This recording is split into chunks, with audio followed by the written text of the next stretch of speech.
I come from a family where literacy is something we don't take for granted. My grandmother was illiterate, an immigrant who could not read and write. My father had a 6th grade education.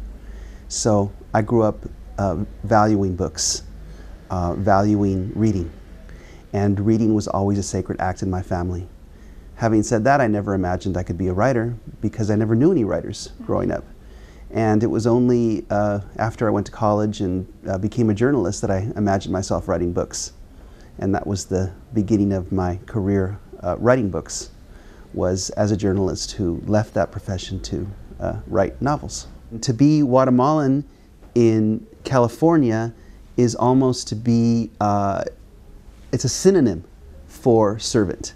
When you say there is a Guatemalan person in my house, that means there was somebody there to do construction, or someone to take care of my children. And so I have this skin that belongs to someone who does construction work, and yet I am an intellectual. And that tension informs my work as a writer, because I am trying to announce to the world that I am in fact a writer, I am an artist. I have had a role as a public intellectual in Los Angeles, and my role is important because there's many young people who are sons of immigrants or themselves immigrants, who have aspirations, but they have very few people to look to as models.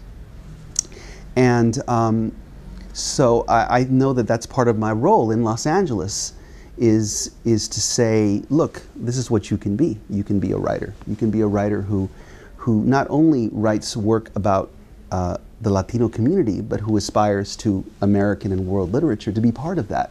You know, you can do that too. And yeah, it's a very, for me, the divisions of class in Los Angeles are almost caste divisions. It's something that many people feel they're born into. And it's a painful thing to see, because we have this democracy that, de Tocqueville described.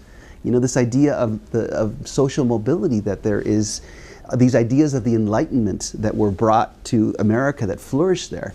And to see that society have less opportunity, to see the society become more rigid, that is very painful for me. And that's part of what my book is about dealing with that pain.